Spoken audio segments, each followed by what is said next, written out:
10 लाख 15 लाख मोननायबा गोजोनबा सिरि थागोन बिसोमोन आरो खिन्थु जोंथ' 10 लाख 15 लाखनि थाखाय नाङाखैना। खान्दा बा बिग्राय बसुमतारी बिथाङा इन्डिभिजुवेलि दिनै मोनसे पलिटिकेल पार्टियाव दा BPF-आव बिथाङा जयेन जाहैदों। जा बिखा दङ दुखु दङ आरो जोंबोथ' लुबैयो मोजांखौ खारन जों मोजांखौ लुबैनानै इसिबां बारहुंखाफ्रावनो दंफां सिङाव थानानै दालाय बायसिनला जानाय। आंनो नाङा बेखौ आं जातिनि थाखायसो मावदों होनना बुंदों बिथाङा चेक माखौनो बिसिदों बिथाङा लायाखै मानो हायाखै बाखिफ्रा जुदि जातिनि थाखाय नांमारदोंब्ला मानो बिसिनो हायाखै मानो थाखाखौ लाखो लाखांनानैसो मानो हाल्ला खालामदों। दिनै जायफ्रा मोनाखै बिथांमोना रावबो हाल्ला खालामाखै खिन्थु जायफ्रा लादों बिसोरसो दावराव खालामदों थारमाने बिसोरो 4 लाखल'नि थाखाय नाङाखै आरो नांगौमोन बिसोर अर्थ आरो सोंथानि बारे बारे बुंबाय थानायनि बाथ्रा अर्थआनो बिसोर टारगेटआनो बिसोर जे आरो गोबां नांगौमोन 4 लाखनि थाखाय नाङाखै थारमाने 10 लाख 15 लाख मोननायबा जोंहा जेंनानि सायावनो जे खामानि मावनांगौआ बहुत दङ दा बेखौ लानानै अर्गानाइजेसनेलि जोङो जेबो डिसिसन जों लाथ'वाखै। गोजोनबा सिरि थागोन बिसोमोन आरो खिन्थु जोंथ' 10 लाख 15 लाखनि थाखाय नाङाखैना जों नांदों जातिनि थाखाय मोनबाबो मोनाबाबो जों नांनांगौ बे रिहेबिलिटेसन बाथ्राया फैनाङा बारे बारे फैबाय थानाङा रिहेबिलिटेसन मोनाखै बे बाथ्रा फैबाय थानाङा एग्रिमेन्ट जाबाय बास सेटिसफाइ बेनो एग्रिमेन्टनि गेजेरजों जातिनि जेंनाफोरखौ जों बोस्रांनो हाबाय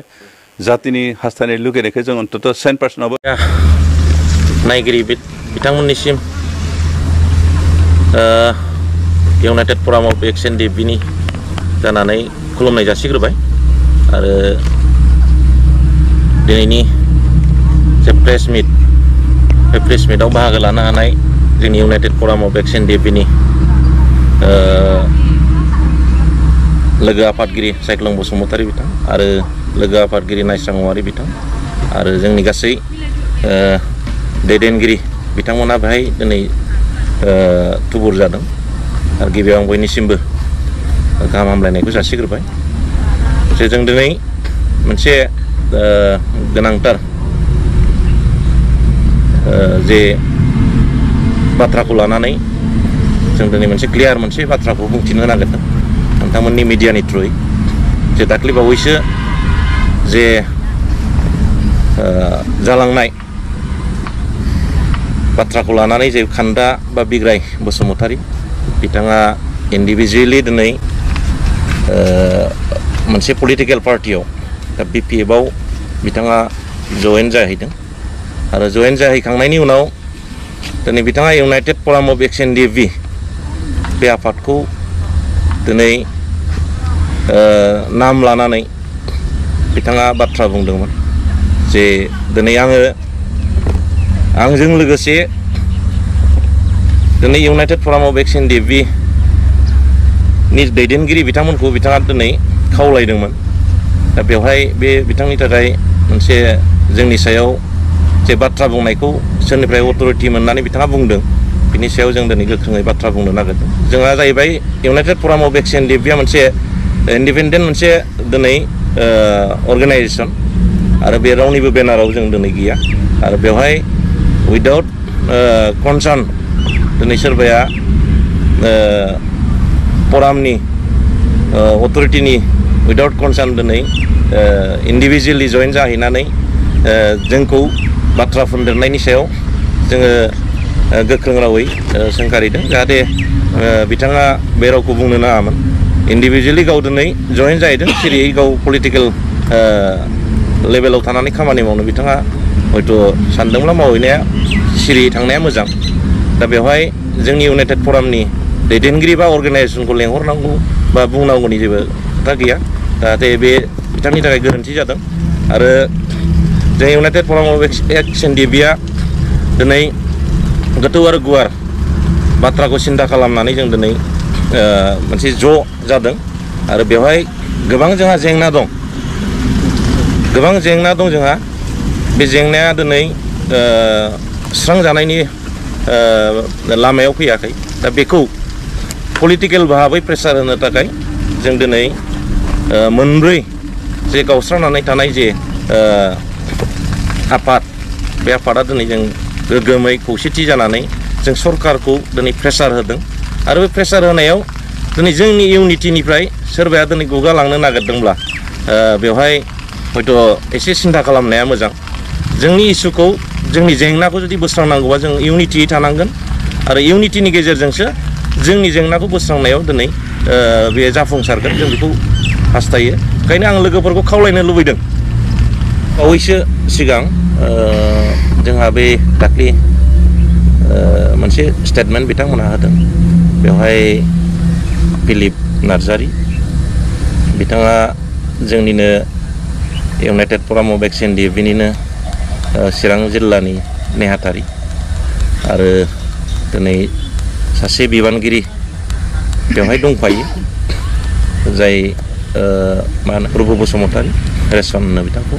दा बिथांमोना जोंनि United Forum of ex N D F बिनि उइदाउट कनसार्न उइदाउट दिनै साजेसन लायाजासे माखासे बिथिङाव प्रेस मिडियानि गेजेरजों बाथ्रा बुंदों दा बेवहाय बिथांमोना बिदि बुंनो नाङामोन फराम हिसाबै जोंनाव अथरिटि पार्सन दं अथरिटिनाव कनसार्न लालायनानै बाथ्राफोरखौ क्लियार बुङोबा हामगौमोन दा बेनि सायाव जाहाथे नेक्स्ट बिथांमोना जाहाथे बे रोखोम मोनसे स्टेटमेन्टखौ होआ आं बेखौ खावलायबाय आरो जोंनि United Forum of ex N D F बिनि जेसेबां सोद्रोमाफोर दं जाहाथे गोनो गोथो सिन्था खालामनाङा दिनै पलिटिकेल पार्टिया दिनै बे बोसोरबानि थाखाय खिन्थु जोंनि जेंनाया सोरबा बोसोरबाजों जोबनाय बे जिनिस नङा बेखौ बोस्रांनांगौब्ला जोङो दिनै गोग्गोमै खौसेथियै थानांगोन आरो जायफोर सिस्टेमाव थानाय मानसिफोरखौ जोङो दिनै जों ज'यैनो बाथ्राखौ बुंहोनांगोन बेखौसो जों दिनै हास्थायदों ओंखायनो जोंनि जेसेबां United Forum of ex N D F बिनि सोद्रोमाफोर दं बिथांमोना जाहाथे गोनो गोथो जानाङा दिनै जोंनि दैदेनगिरि बिथांमोनहा जोंनि United Forum of ex N D F बिनि जेसेबां दैदेनगिरि दं दिनै सान हर जिरायाखै दिनै जेंनानि सायाव सिन्था खालामदों जेंनानि सायाव दिनै नाजादों आरो जेंनानि सायाव दिनै सोरखौबा लोगो हमनानै बाथ्रा बुंदों प्रेसार होदों खिन्थु दिनै जों मिडियानि गेजेराव बेफोर बाथ्राफोरखौ दिनै फोलाया बुङाखै खिन्थु स्पेसियेलि जों United Forum of ex N D F बे बोसोरसेनि गेजेराव गोबां खामानि मावदों दिनै जोंनि जे थांनाय समफ्राव जोङो दिनै दिल्लीयाव लोगो हमहैनानै बाथ्राफोरखौ दिनै फोरमायदों जोंनि जेंनानि सायाव दिनै स्टेट अफ गभर्नमेन्ट अफ आसामावबो दिनै जोंनि जेंनानि सायाव दिनै United Forum of ex N D एफआ दिनै जोंनि बाथ्राफोरखौ फोरमायनानै होदों दा बेवहाय जों United Forum of ex N D एफआ मोनसे गुरुत्त जों होजादों आरो बेखौ नायोब्ला जोंनि सेंग्राफ्रा दिनै गोदाव सोराव जानाङा दिनै खौसेथि इउनिटियावनो थानांगौ आरो बबेबा मोनसे सोरनिबा प्रल'बन सोरनिबा मोनसे लब देखायनायाव जाहाथे इन्डिभिजुवेलि बाथ्राखौ सिन्था खालामनानै माने राजनितिकफ्राव जाहाथे बाहागो लाया माबा जइन जाया आं बेखौ खावलायदों जोङो टाइम एन्ड सिटुएसना जेब्ला फैयो United Forum of ex N D एफआ बे बाथ्राखौ सिन्था खालामगोन खिन्थु दायो जोङो जेंनानि सायावनो दिनै खौसेथियै सिन्था खालामगासिनो दं आं बेखौ जोंनि गासै कलिग्सफोरनि गेजेराव आं फोरमायहरनो सानदों एक्सुवेलि बेयो आनफर्चुनेटलि बै समाव मोनसे गोबां माने बेवहाय बाथ्रा हाबनानै दं दा प्रग्रामखौ लादोंमोन दिनै प्रग्रामा जुरिजेननाय समावनो मोनसे सरकारनिफ्राय मोनसे माबा होदों जोंखौ माने होबथानाय थ' डाइरेक्टलि होबथानाय होननायखौ जोङो मोनाखै माने दसे सम नेथ' बे बाथ्राखौ बिथांमोना बुंदोंमोन खिन्थु जों रिपिट बे खामानिखौ दिनै माने सम आरो थासारिया जोंखौ माने थोनाखिसै दा जायनि थाखाय बेखौ जोङो दोनथ'नो गोनां जादों आरो एक्सुवेलि बे ड्राग्स आरो एन्टि ससियेल जेखि एक्टिभिटिस बिनि सायावथ' United Forum of ex N D एफआ गोख्रोङैनो मोनसे बाहागो लादों आरो बेखौ जोङो फोरमायहरनो सानदों जाहाथे बिनि सायाव दिनैसिमबो जिरायनाय गैया जेराव लोगो मोन्दों बे हाबाखौ मावबाय थादों आरो आङो रायजो राजाफोरनि गेजेराव मोनसे फोरमायनो सानदों जाहाथे बेखिनि ड्राग्स आरो एन्टि ससियेल बिनि बेलायाव जुदि सोरबाया दिनै रायजो राजानि गेजेराव जाहाथे माबा खालामनो हायाखैब्ला दबथायनो हायाखैब्ला बेखौ जाहाथे जोंनि United Forum of ex N D F बिनि माबायाव जाहाथे बिथांमोना फोरमायहरनो हागोन आरो बेवहाय जोङो मोनसे सावरायलायनायनि गेजेरजों जाहाथे इनिशिएटिभखौ जोङो लानायनि बेबस्थाखौ जोङो लागोन आरो बेवहाय समाजारि जेसेबां माबाफोर दं प्रब्लेमफोर दं बेवहाय जोङो इउनाइटेड फराम अफ एक्सएनडिएफआ दिनै बाहागो लाबोदों जेराव जे प्रब्लेम जादों बेहाय बाहागो लादों इउनाइटेड फराम अफ एक्सएनडिएफआ बे मोनसे डिसिसनखौ जों लानानै दोनदोंमोन आरो सम आरो थासारिया मोनसे माबायाव खाबुखौ होथ'वाखै मानो होनोब्ला गिदिंनाय समाव जोङो माबा मोनसे बिथांमोननिसिम खौरां लाहैनायाव जोङो जोंनि फरामनिफ्राय माबा मोनसे एरेन्जमेन्ट जों खालामथ'नो हायाखै आरो माखासे बिथिङाव जोङो जोंनि अर्गानाइजेसनेलि माखासे मेटाराव जोङो दिनै बिजि जानानै दं ओरैनो बेखौ जों फोसावनानै दोनखाबाय जों हाबनायनि बेबस्थाखौ जों लादों एक्सुवेलि बे बुस्थुखौ थांनाय जेनोखि इउनाइटेड फराम अफ एक्सएनडिएफ 2022 नि जोङो 21 अक्ट'बराव जेब्ला नैबे इउनाइटेड फराम अफ एक्सएनडिएफखौ जेब्ला दादोंमोन दिनैसिम बोसोरसे जाबाय दा बै दाजेननायनिफ्राय जोंनाव फेक्सन होननाय माबायानो जोंनाव गैलिया आरो बेखौ जोङो दिनै खुगायावबो लाबोआखै सोरबा आरडि फेक्सन सोरबा एस फेक्सन पि फेक्सन डि फेक्सन होननाय बाथ्राया जोंनि खुगायाव बै समनिफ्रायनो गैलिया दा जों मोनसे इउनाइटेडलि जों दिनै मोनसेल' थांखिजों मोनसेल' गोसोजों जों खामानि मावदों बेवहाय सोरबाया बुंलाबायदोंबा बे गावनि खोथा खिन्थु जोंनाव जों मोनसे अर्गानाइजेसन जोङो जाबाय जों प्लेटफर्मा जोंहा दिनै मोनसे फुल फ्लेजेड जाबाय आरो